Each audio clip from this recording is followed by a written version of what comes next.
उसी वक्त वो ज़ॉम्बी बाहर निकल कर आता है। तभी वो बीच में खड़ी हो जाती है और कहती है कि उसको शूट मत कीजिए। तभी वो लोग ज़ॉम्बी के पैर पर शूट कर देते हैं। लोग ज़ॉम्बी में बदलते जा रहे हैं। किसी की परवाह न करने वाली हीरोइन मॉली वहाँ से बचने का एक मस्त प्लान बनाती है, जिसमें उन्हें रेगिस्तान के उस तरफ जाकर एक एयरफील्ड में जाना है और वहाँ से छोटा प्लेन लेकर समंदर के बीच वाले आइसलैंड में जाना है। मॉली और उसका बॉयफ्रेंड निक दोनों कार में जा रहे होते हैं और रेडियो पर ज़ॉम्बी के अपडेट आ रहे हैं, पर उसको बिना सुने वो रेडियो ऑफ कर देती है। रेगिस्तान के बीच में जाते वक्त मॉली को थोड़ा वोमिटिंग का होता है। निक रोड के किनारे कार को रोकता है। वो कार से उतरकर जोर से वोमिट करके कार में चढ़ती है। तभी निक कार को स्टार्ट करता है, पर टायर तो मिट्टी में धंस गया होता है। वो कार स्टार्ट करता है, पर टायर और मिट्टी के अंदर धंसता चला जाता है। फिर निक उससे मजाक में पूछता है कि एयरफील्ड यहाँ से सिर्फ 30 मील की दूरी पर है, चलो चलकर चलते हैं। वो भी कहती है सिर्फ 30 मील की दूरी पर, चलो फिर चलते हैं। वो भी एक थोड़ा कॉमेडी का माहौल बनाती है। तब निक अपने फ्रेंड जिमी को फोन करके हेल्प मांगने के लिए ट्राई कर रहा होता है। तभी उनके सामने थोड़ी दूर में एक आदमी टिप टॉप कोट पहनकर आता है। ये सोचते हैं कि ये भी हमारी तरह कोई नॉर्मल आदमी होगा जो रेगिस्तान में फंस गया होगा, लेकिन थोड़ा क्लोजली आने के बाद पता चलता है कि वो तो एक ज़ॉम्बी है। निक कार के पास भागकर अपनी पिस्टल निकालने के लिए आता है, पर निकालते वक्त उसके हाथ से उसका फोन गिर जाता है। वो सोचता है कि उसको बाद में उठा लूंगा, पहले इसको निपटाता हूँ। वो पिस्टल उठाकर ज़ॉम्बी को शूट करने का ट्राई करता है। मॉली चिल्लाकर कहती है कि ज़ॉम्बी के सर पर एम करके शूट करो। फर्स्ट बुलेट तो मिस हो जाती है, सेकंड बुलेट भी हाथ पर लगती है, पर थर्ड बुलेट उसके सीने पर लगकर वो नीचे धड़ाम से गिर जाता है। दोनों बड़ी खुशी से कहते हैं कि ये तो बड़ी आसानी से मर गया, लेकिन रेडियो में तो कुछ और ही बता रहे थे कि इनको मारना बहुत मुश्किल है। पर कुछ ही सेकंड में वो फिर से उठकर फिर उनके पास चलकर आता है। फिर से मॉली चिल्लाती है कि उसके सर पर गोली मारो। निक भी उसके सर पर शूट करने को ट्राई करता है, पर वो बुलेट उसके कान के बगल से निकल जाती है। वो उसको करीब आती है, उसके सर पर ट्रिगर रखकर उसको प्रेस करता है, पर पता लगता है कि पिस्टल में गोली खत्म हो गई है। अब बिना सोचे वो दोनों दौड़कर कार में चढ़ जाते हैं। खिड़की के सारे शीशे बंद कर देते हैं। वो फिर कार को स्टार्ट करने की कोशिश करता है, पर कोई भी फायदा नहीं होता। अब वो ज़ॉम्बी खिड़की के पास पर आ गया है। फिर वो ऐसे ही कार के अंदर ही रहते हैं। रात हो जाती है, पर वो ज़ॉम्बी वहाँ से भागने का नाम नहीं लेता और वो उसी पोजीशन पर खड़ा रहता है। मॉली निक से कहती है अगर तुमने सेलफोन बाहर नहीं डाला होता तो इस वक्त हम किसी के पास हेल्प मांग सकते थे। उसी वक्त वो ज़ॉम्बी वहाँ से गायब हो जाता है। कार की हेडलाइट को ऑन करके देखते हैं, पर ऐसा लग रहा है कि वो वहाँ है ही नहीं। फिर वो टॉर्च मार के देखते हैं कि कहीं है तो नहीं यहाँ पर वो वहाँ भी नहीं होता। अब उसके वापस आने से पहले सेलफोन को लेकर आना है। फिर वे टॉर्च लेकर नीचे उतरकर सेलफोन को ढूंढते हैं। तभी मॉली को वो फोन मिल जाता है। मॉली बड़े ही जॉली से चलते हुए निक के ऊपर लाइट मारती है, हे मैंने ढूंढ लिया उसको। तब वो ज़ॉम्बी निक के पीछे आकर उसके गले को जोर से काट लेता है। वो बहुत ही डरकर कार के अंदर भाग जाती है और डरते हुए पानी की सारी बोतल उठाकर एक बैग में उठा लेती है। फिर वो देखती है कि वो ज़ॉम्बी कर क्या रहा है। वो हेडलाइट के उजाले में देखती है कि वो ज़ॉम्बी निक के पेट से अंतड़िया को बाहर निकालकर बिल्कुल नूडल की तरह टेस्ट करके खा रहा है। इसको देखकर तो वो और भी डर जाती है और जल्दी जल्दी से दोनों के बैग लेकर फिर देखती है, पर वहाँ वो ज़ॉम्बी होता ही नहीं। टॉर्च मारकर देखती है, अचानक उसके बाजू में आकर उसको अटैक करने की ट्राई करता है। मॉली उसको लात मारकर दूसरे डोर खोलकर वहाँ से भाग जाती है और अंधाधुंध उस रेगिस्तान में टॉर्च मारते हुए दौड़ रही है। थोड़ी देर भागने के बाद एक जगह जाती है और पछतावा करती है कि कहाँ इस रेगिस्तान में फंस गई हूँ। रात भर बगैर सोए उसी जगह बैठी रहती है। दूसरे दिन सुबह होती है, बहुत दूर दूर तक कोई नहीं दिखाई दे रहा होता है। अब उसे कुछ भी समझ नहीं आ रहा कि मैं करूँ तो करूँ क्या। निक का फोन उठाकर वो जिमी को कॉल करती है। निक के अफेक्ट होने की खबर को बिना बताए वो कहती है कि हम जिस कार में आ रहे थे वो रास्ते में ही ब्रेक डाउन हो गई है, प्लीज हमारी कुछ हेल्प कीजिए। पर वो कहता है कि प्लेन रिपेयर हो गया है, उसको रेडी करने में हम बिजी हैं, सो आप ऐसा कीजिए आप यहाँ जाइए, और फोन कट कर देता है। अब उसके पास कोई दूसरा रास्ता तो है नहीं, इसलिए वो फोन में डायरेक्शन खोलती है और वहाँ से चलना शुरू करती है। अब बहुत दूर चलने के बाद उसको बहुत भूख लगती है। बैग में देखती है, पर उसके बैग में तो कुछ होता ही नहीं। उसको और भी टेंशन हो जाती है। अब उसकी हेल्थ बहुत वीक होने लगती है और वीक होने की वजह से वहीं पर बैठकर थोड़ा देर रिलैक्स करती है और फिर से उठकर चलने लगती है। तभी उसको सर के ऊपर 2 जेट दिखते हैं। वो कहती है कि बचाओ बचाओ, पर उसका तो कोई फर्क नहीं पड़ता। वो उसका गौर किए बगैर चले जाते हैं। अंधेरा होने के बाद एक जगह बैठकर उस जगह में आग जलाती है। तब उस बैग में से कई सारी चीजें निकालकर एक लाइन में रख देती है और देखती है कि खाने के लिए है क्या। उसमें उसके बेटी की टॉय टिन है, जिसमें छोटे बच्चे एक धागा बांधकर फोन की तरह खेलते हैं ना, वैसा ही कुछ। उसको देखकर वो अपनी आंख बंद करके अपनी बेटी के बारे में बड़ा ही फील करती है। तभी उसी वक्त उसके पीछे से किसी की आने की आवाज आती है। ये सुनकर वो पीछे पलटकर देखती है तो वहाँ वो ज़ॉम्बी होता है। वो ज़ॉम्बी उसके बाजू में आ जाता है। वो उसको काटने की कोशिश करता है, पर वो उसको ढकेल कर उठकर थोड़ी दूर भाग जाती है और एक ऊंची चट्टान पर जाकर बैठती है। अब वो जिस जगह पर बैठी है वहाँ पर बहुत अंधेरा है। वहाँ से वो उस जगह को देखती है जहाँ पर उसने आग जलाई भी होती है, पर वो देखती है कि वहाँ से तो वो ज़ॉम्बी गायब ही हो गया। वो तो वहाँ पर दिख ही नहीं रहा, कहीं पीछे न आ जाए करके डर डर के बैठी है। अब उसकी तबीयत भी ठीक नहीं है और बहुत दूर चलने की वजह से वो बहुत थक चुकी है और वहीं पर सो जाती है। सुबह होते ही देखती है कि उसके बाजू में वो ज़ॉम्बी है, लेकिन वो उस चट्टान पर चढ़ नहीं पा रहा होता है। लगता है वो रात भर उसके आसपास ही चक्कर लगा रहा था। फिर वो छोटी सी लकड़ी फेंक कर उसको डाइवर्ट करने की कोशिश करती है, और वो तो बिल्कुल ऐसा है कि मैं हटूंगा ही नहीं। फिर वो एक छोटे से कपड़े में थोड़ा सा खून लगाकर उसके चेहरे के आगे हिलाती है और उसको दूर फेंक देती है। अब उसको थोड़ा लालच आता है और वो उस कपड़े के पीछे भागता है। उसी गैप में वो नीचे उतरती है, तभी उसका पैर फिसल जाता है और नीचे गिरकर उसकी पीठ पर बहुत चोट लगती है। तब ज़ॉम्बी गिरने की आवाज सुनकर उसको हैवानियत के साथ देखता है और उसी की तरफ आ रहा होता है। फिर ये दर्द के मारे उठकर अपनी सारी चीजें उठाती है। तभी वो देखती है कि एक पानी की बोतल तो मैंने वहीं छोड़ दी,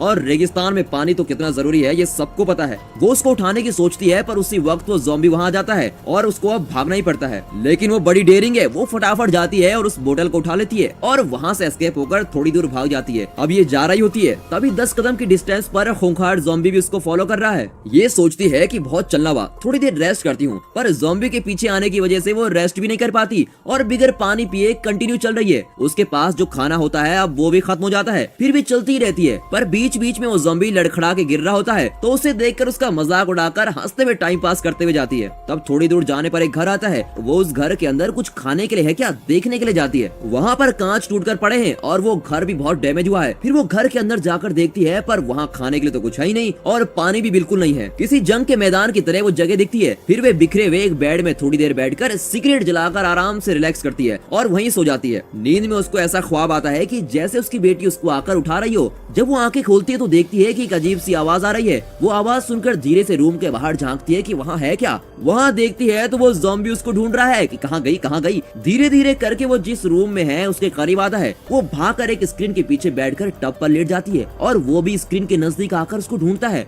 मॉली भी साइलेंटली हिले बगैर बिना सांस लिए ऐसी लेटी हुई है। तभी उसी वक्त एक बिच्छू उसके पैर पर चढ़ रहा होता है, पर उसको झटकने के बजाय वो दांत दबाकर सहन कर रही होती है। वो थोड़ा थोड़ा करके उसके चेहरे से गाल तक आ जाता है और बहुत ही कठिन हालत में बेचारी तड़प रही होती है। फिर वो ज़ॉम्बी वहाँ से निकल जाता है। उसके जाते ही उस बिच्छू को झटक से बोलती है कि मैं इस ज़ॉम्बी के पास फंस गई हूँ और तुम मुझे काटने आ रहे हो, और उसको कुचलकर मार देती है। धीरे से बाहर आकर वो ज़ॉम्बी कहाँ है चेक करती है। उसके वहाँ नहीं होने पर वो फिर से डायरेक्शन के सहारे चलना शुरू करती है। तब वो एक जगह बैठकर पानी पीती है। तभी दूर से वो ज़ॉम्बी इसको ढूंढते हुए इसके करीब आ रहा है। फिर ये सोचती है कि मैं कहीं भी जाऊँ ये मेरा पीछा नहीं छोड़ेगा और बहुत अपसेट हो जाती है। इसके बाद तो अब वो भागने की हालत में भी नहीं है। सोचती है कि इसको अटैक करना ये आखिरी रास्ता है। वो पत्थर उठाकर कहती है कि मेरे नजदीक आए तो मैं मार दूंगी, और साथ ही बहुत अनाप शनाप चिल्लाती है और एक पत्थर उठाकर उसकी तरफ फेंकती है। पर वो उसके बहुत करीब आ रहा होता है और बहुत ही करीब आते ही फिर उसको याद आता है कि इसने निक को कितनी बुरी तरह से खाया था। वो फौरन पत्थर को नीचे डालकर बैग लेकर वहाँ से भाग जाती है। वो सोचती है कि ये मुझे छोड़ने वाला तो है नहीं, तो उससे बात करती भी जा रही है। कहती है मैं कितनी भी बात करूँ तुम तो बिना जवाब देते ही सुन लेते हो।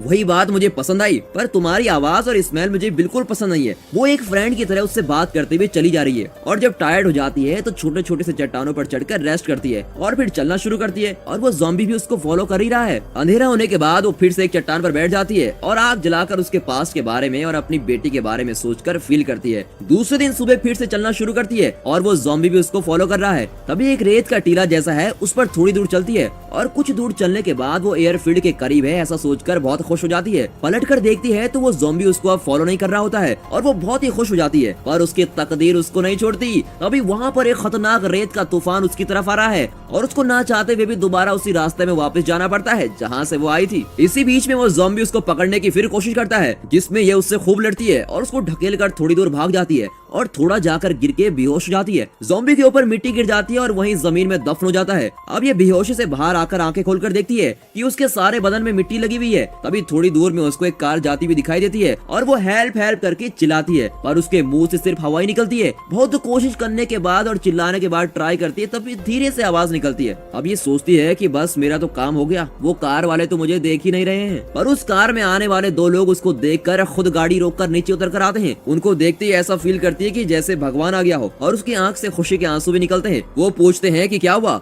वो कहती है कि एयरफील्ड में मेरा फ्रेंड प्लेन के साथ मेरा इंतजार कर रहा है और मुझे वहीं जाना था, लेकिन बीच में मैं यहाँ फंस गई हूँ। फिर रोते हुए कहती है कि ये बहुत बड़ी कहानी है, मैं आपको बाद में बताऊंगी। ये सुनकर दोनों कहते हैं कि अच्छा वहाँ पर फ्लाइट है क्या, तो हमको भी वहीं पर जाना है, चलो हम तुमको वहीं पर ड्रॉप कर लेंगे। कार में उसको बिठा लेते हैं। तभी वो कहती है कि मेरा बैग उस मिट्टी में फंस गया है, उसको लेकर आती हूँ। वो कहते हैं कि नहीं, हम दोनों लेकर आते हैं, तुम कार में ही रहो। और ये बोलकर वो उस बैग को ढूंढने चले जाते हैं। तभी वो कार में एसी ऑन करती है और एंजॉय करती है। कार के शीशे में अपना फेस देखती है और सोचती है कि मैं मैं कैसी थी और अब कैसी हो गई हूँ, और बहुत ही लाइटली फील करती है। तभी उसके बाजू में एक फोटो होती है जिसमें बाप और बेटा होता है, और वो गौर करके देखती है उस फोटो को। वो देखती है कि उस फोटो में जो छोटे बच्चे ने कैप पहनी है वही कैप इन दोनों में से एक आदमी ने पहनी भी होती है, और फोटो में जो लोग हैं वो ब्लैक हैं और ये दोनों व्हाइट हैं। उसको थोड़ा डाउट होता है। तभी वो पीछे वाली सीट पर देखती है, वहाँ पर भी खून ही खून होता है और वहाँ पर खून का एक जर्किन पड़ा हुआ होता है। तब वो समझ जाती है कि कुछ तो गड़बड़ है, और ये सोचकर वो अब कार से निकलने की कोशिश करती है, पर इतने में वो दोनों बैग लेकर आ जाते हैं। अब उसको कुछ भी समझ नहीं आता और कहती है कि आपने जो मदद की उसके लिए थैंक्स, मैं खुद ही चले जाऊंगी, और कार से उतरने की कोशिश करती है, पर वो लोग उसे उतरने थोड़ी देते हैं। उसको जबरदस्ती बाहर खींचकर चाकू दिखाते हैं और कहते हैं कि जैसे उन दोनों को मारा था ना वैसे ही तुम्हें भी मार देंगे, और उसके साथ थोड़ा जबरदस्ती करने की कोशिश करते हैं। जब वो उसके साथ जबरदस्ती कर रहे होते हैं तभी जमीन में से दफन हुआ ज़ॉम्बी बाहर आता है और करीब आकर उनमें से एक को काट लेता है, और दूसरा आदमी ये देखकर डर के मारे कार लेकर वहाँ से दफा हो जाता है। कार उठाते वक्त पानी की बोतलों के साथ एक बलून ट्रॉली गिर जाती है। उन दोनों से जान और इज्जत बचाने के लिए वो ज़ॉम्बी को हीरो की तरह वफादारी से देखती है। वो सोचती है ये भले ही कितना भी खूंखार हो पर इंसानों से तो बहुत ही बढ़िया है। फिर कार से गिरे उस बलून ट्रॉली में वाटर बोतल और बैग को लेकर एक रस्सी से बांधकर खींच के चली जा रही है।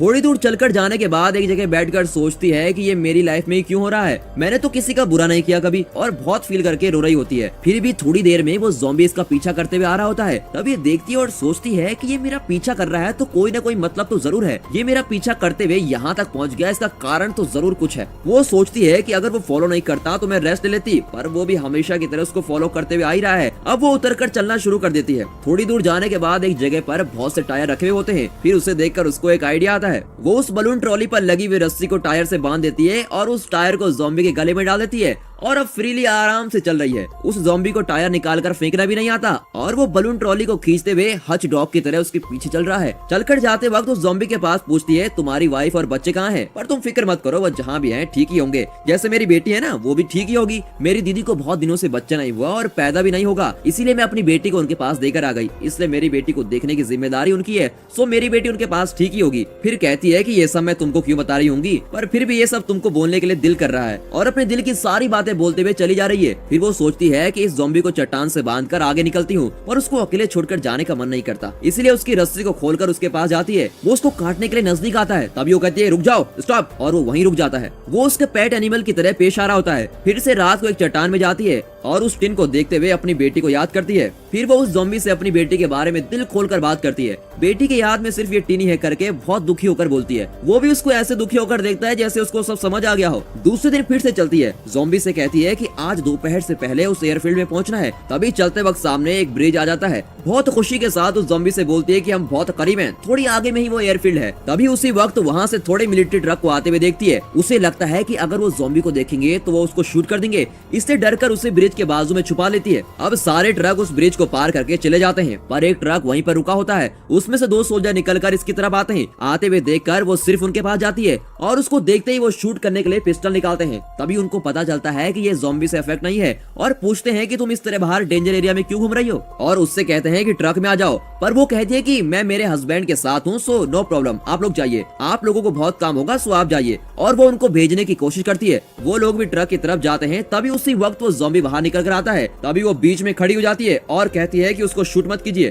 तभी वो लोग ज़ॉम्बी के पैर पर शूट कर देते हैं और वो धड़ाम से नीचे गिर जाता है। उनके जाते ही फिर उसे लगता है कि इसके सीने में जब गोली लगी थी तब भी ये बचकर आ गया था, तो अब भी आ ही जाएगा। वो उसी तरह उसको आने के लिए कहती है, पर इस बार तो सीन कुछ और ही है। उसे बहुत चोट लगने की वजह से वो उठ नहीं पा रहा होता है। उसके पास जाकर उसको वो उठाने की कोशिश करती है। तभी वो गलती से उसकी उंगली काट देता है। उस पर चिल्लाते हुए वो अपनी उंगली को धोकर देखती है कि धीरे धीरे उसकी उंगली भी ज़ॉम्बी में बदल रही है, और फुली अफेक्टेड होने से पहले वो एक पत्थर को उठाती है और अपनी उंगली काट देती है, और उस जगह पर एक कपड़ा बांध देती है, और अपने दिल को पत्थर बनाकर एक बड़ा पत्थर ले लेती है और कहती है कि तुम्हें ऐसे यहाँ से छोड़कर तो नहीं जा सकती, और उसके गाल पर हाथ रखकर दुखी होकर बात करके उसे एक बड़े से पत्थर से जान से मार डालती है। अब उस ज़ॉम्बी को हमेशा के लिए उसकी आत्मा को शांति देकर चली जाती है। अब वो किसी तरह एयरफील्ड में पहुंच जाती है, मगर वहाँ कोई भी नहीं होता। बाहर सिर्फ एक कार खड़ी होती है। तभी उसकी तरफ कोई शूट करता है तो वो कार के पीछे जाकर छुप जाती है। तभी वो देखती है कि एक आदमी उसके ऊपर शूट कर रहा है। शूट मत कीजिए, मैं जिमी से मिलने आई हूँ। तभी वो आदमी कहता है कि मैं ही जिमी हूँ, तुमको बिना पहचाने शूट कर दिया, उसके लिए सॉरी बोलता है। वो पूछता है कि निक को क्या हुआ है। फिर जब उसको पता चलता है तो वो उसको प्लेन की तरफ लेकर जाता है। वहाँ ताला लगे हुए एक रूम को दिखाकर कहता है कि यहाँ ज़ॉम्बी से अफेक्ट हुए मेरी टीम के 4 लोग हैं, इस रूम को मत खोलना।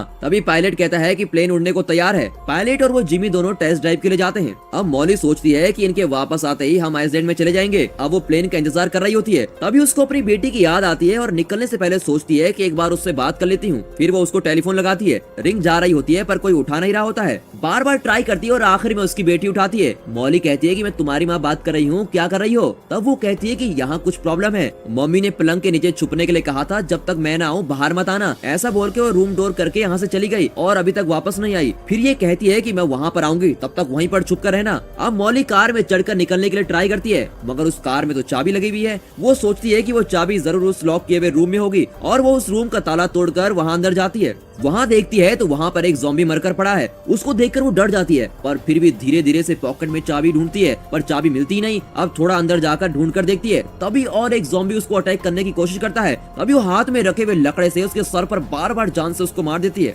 लेकिन चाबी तो उसके पॉकेट में भी नहीं होती। और थोड़ा अंदर जाकर ढूंढती है, तभी और तीसरा ज़ॉम्बी खून की उल्टी करते हुए बहुत ही खूंखार उसके पास आता है। उसको देखकर नीचे गिर जाती है। वो ज़ॉम्बी उसके ऊपर गिरकर उसको काटने की कोशिश करता है। तभी बाजू में रखी हुई ड्रिल मशीन को उठाकर वो उस पर ड्रिल कर देती है और सारा खून उसके सर पर गिर जाता है। उस ज़ॉम्बी से चाबी मिलने के बाद वो उस कार को लेकर बिना कहीं रुके हुए बहुत ही फास्ट अपनी बेटी के पास जाती है। अब वो घर के पास पहुंच जाती है, पर उस शहर में सारे दंगे का नजारा होता है। एक बड़ा सा लकड़ा उठाकर घर के अंदर जाती है। घर सारा बिखरा हुआ है। उसे लगता है कि जरूर कुछ गड़बड़ है और अंदर जाती है। तभी वहाँ पर देखती है कि उसकी बहन का हस्बैंड मरा हुआ है। उसको देखकर वो शॉक होकर हॉल में जाती है। वहाँ खिड़की में खून से लिखा हुआ है कि मुझे ज़ॉम्बी ने काट लिया है, इस वजह से मैं अफेक्ट हो जाऊंगी, इसलिए मैंने अपने आप को जला दिया है, आई लव यू। ये सब देखकर वो शॉक होकर अपनी बेटी को क्या हुआ है करके रूम में जाकर देखती है और बेड के अगल बगल ऊपर नीचे सभी जगह ढूंढती है, पर वो वहाँ होती नहीं। सब जगह उसका नाम बुलाकर ढूंढती रहती है। तभी टेबल पर और एक टिन को देखकर फील करके रोती है। अब वो सोचती है कि मेरी बेटी को भी कुछ हो गया होगा। तभी वहाँ बच्चों के खेलने का टेंट हाउस है। उसको खोलकर देखती है तो उसकी बेटी वहाँ पर मिलती है।